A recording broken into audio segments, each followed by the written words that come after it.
Namaskar, welcome to you in the e-content of the day.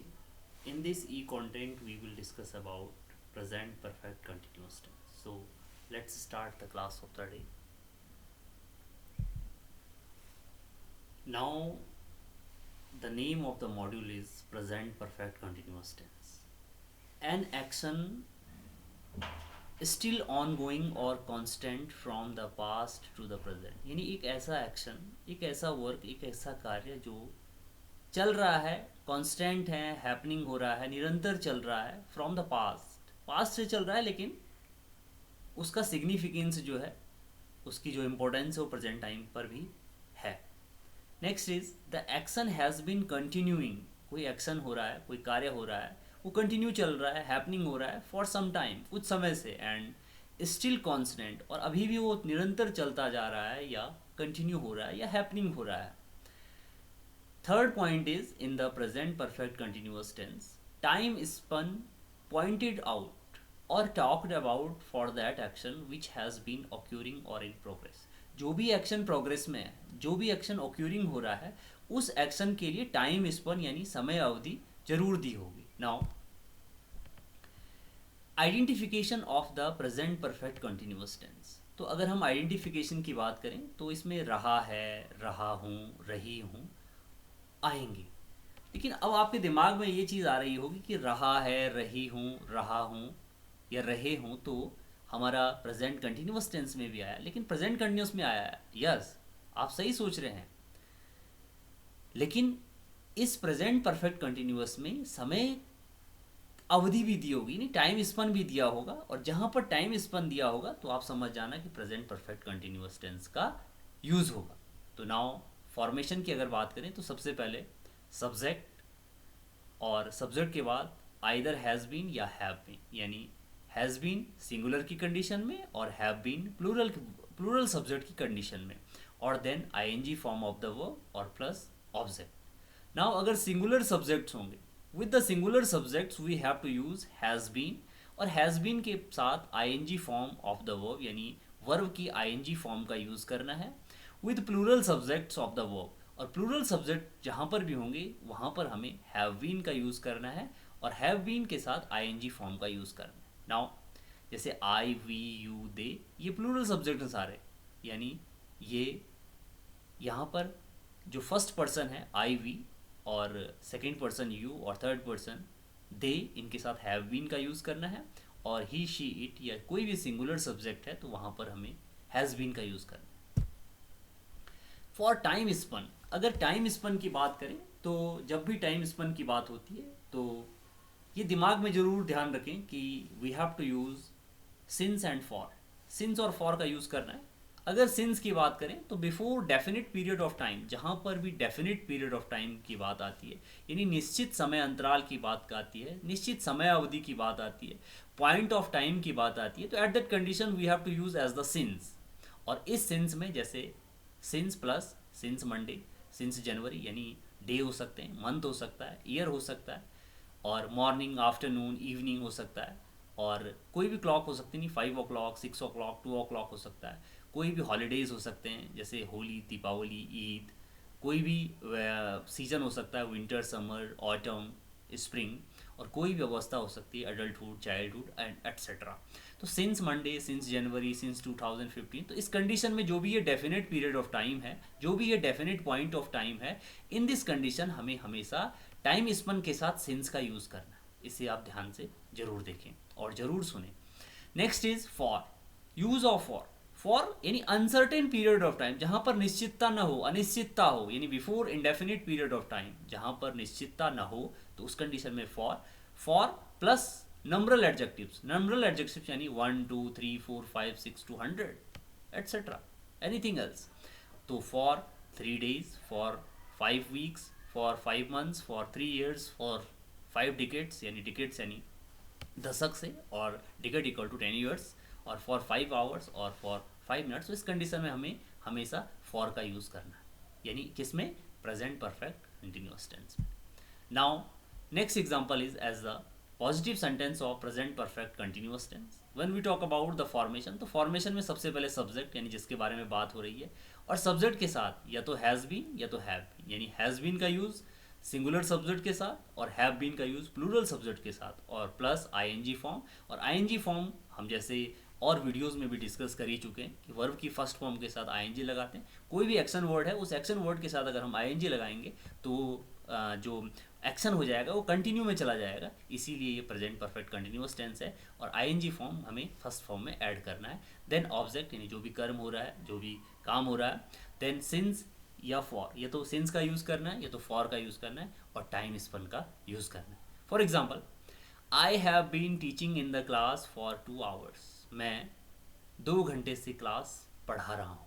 तो आई के साथ हमें हैव बीन का यूज़ करना है, टीचिंग यानी वर्ब की फोर्थ फॉर्म यानी ING form, in the class यानी ऑब्जेक्ट, और फॉर टाइम स्पन 2 आवर्स यानी समय अवधि या टाइम स्पन।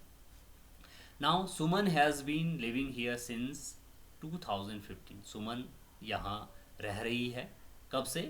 2015 से, यानी अगर सुमन लड़का है तो Suman has been living here since 2015, Suman यहाँ 2015 से रह रहा है। Third example is we have been making this project since Monday, हम इस प्रोजेक्ट को मंडे से बना रहे हैं। तो मंडे यानी डेफिनेट है, निश्चित है, इसलिए सिंस का यूज़ आया। यहाँ पर 2 घंटे हैं, हमें पता नहीं 2 घंटे वो कौन से, यानी अनिश्चित है, तो इसलिए फॉर का यूज़ आया। Now you have been reading a novel since January, आप एक नोवेल पढ़ रहे हैं कब से? जनवरी से। और next is as the fifth example is as the mother has been cooking food for an hour, mother singular subject है इसलिए हैज़ बीन का यूज़ हुआ, cooking ING form of the verb, food is object of the verb, for and since का use करना है। तो यहाँ पर इंडेफिनिट टाइम है यानी एन आवर, हमें पता नहीं अनिश्चित समय है, तो for an hour, mother has been cooking food for an hour, mother 1 घंटे से खाना बना रही है। Next is negative sentences of present perfect continuous tense. अगर हम फॉर्मेशन की बात करें तो वही सब्जेक्ट आएगा, सब्जेक्ट के बाद हैज़ और हैव आएगा, और फिर प्लस नॉट और प्लस बी। यहाँ पे हमें एक चीज़ याद रखनी है कि जैसे हम सिंगुलर सब्जेक्ट के साथ पॉजिटिव सेंटेंसेस में हैज़ बीन का यूज़ कर रहे थे और प्लूरल सब्जेक्ट के साथ हैव बीन का यूज़ कर रहे थे, तो यहाँ पर हमें हैज़ और बीन के बीच में नॉट का यूज़ करना है, यानी हैज़ नॉट बीन और हैव नॉट बीन। बस यही पॉइंट थोड़ा हमें याद रखना है कि हैज़ बीन के बीच में हमें नॉट लगाना है नेगेटिव सेंटेंसेस में। फिर इसके बाद ING form of the verb, same formula होगा, ऑब्जेक्ट और सिंस और फॉर, और फिर टाइम स्पन यानी समय अवधि। For example, I have not been teaching in the class for 2 hours, मैं 2 घंटे से क्लास नहीं पढ़ा रहा हूँ। तो आई के साथ हैव और बीन के बीच में नॉट, और teaching is fourth form of the verb या ING form of the verb, in the class is object, for and since का यूज़ करना है, और अनिश्चित समय है 2 आवर्स यानी 2 घंटे से। I have not been teaching in the class for 2 hours, मैं 2 घंटे से क्लास नहीं पढ़ा रहा हूँ। Next example is Suman has not been living here since 2015, Suman यहाँ 2015 से नहीं रह रहा है। Next, we have not been making this project since Monday, हम इस प्रोजेक्ट को मंडे से नहीं बना रहे हैं। Fourth example is you have not been reading a novel since January, आप इस नोवेल को, या you have not been reading a novel since January, आप एक नोवेल को जनवरी से नहीं पढ़ रहे हैं। और last example is mother has not been cooking food for an hour, mother 1 घंटे से खाना नहीं बना रही है। नाउ तो every e-content we have exercise, and through exercise we will learn more and more. The very first example is Sunil ... German for 5 months and learn. हमें learn verb का यूज़ करना है, लेकिन learn verb का use तो करना है, लेकिन किस में? प्रेजेंट परफेक्ट कंटिन्यूअस में।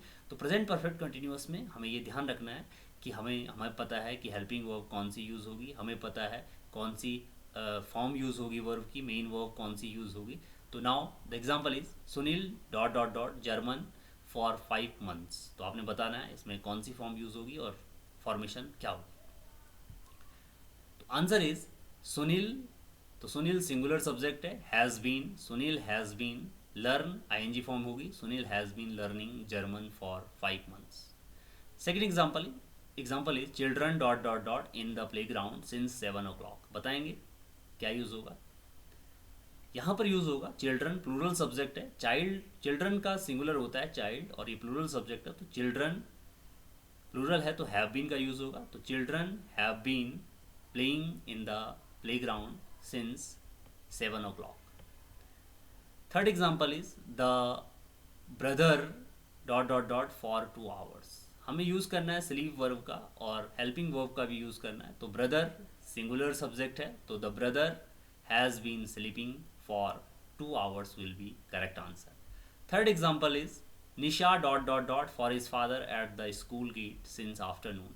वेट वर्ब का यूज़ करना है, तो बताएंगे क्या होगा इसका. Correct answer will be as the Nisha is as the singular subject. तो निशा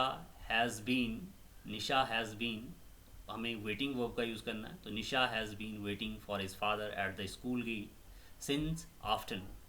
फिफ्थ एग्जाम्पल है teachers dot dot dot for the last 2 hours. यहाँ पर हमें यूज़ करना है और इसको नेगेटिव बनाना है क्योंकि टीच वर्ब का यूज़ करना है और टीच वर्ब के साथ साथ नॉट का भी यूज़ करना है और प्रेजेंट परफेक्ट कंटिन्यूअस टेंस को बनाना है. तो बनाएंगे.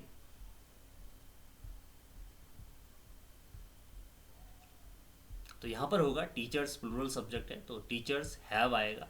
तो हमने डिस्कस किया था कि हैव बीन के बीच में हमें नॉट लगाना, तो teachers have not been teaching for the last 2 hours, यानी टीचर पिछले 2 घंटे से नहीं पढ़ा रहे हैं. Last example is as the Seema dot dot dot for his UKPSC examination since morning. तो हमें यूज़ करना है स्टडी वर्ब का और हेल्पिंग वर्ब का यूज़ करना है. We know very well what will be the helping verb in present perfect continuous tense और नॉट का भी यूज़ करना है. Now Seema is singular subject, तो Seema has plus not plus been, तो सीमा हैज़ नॉट बीन हमें वर्ब का यूज़ करना है स्टडी का, तो Seema has not been studying for his UKPSC examination since morning. तो it was the last exercise और it was as the last e-content of the day. Now and have a nice day. Thank you.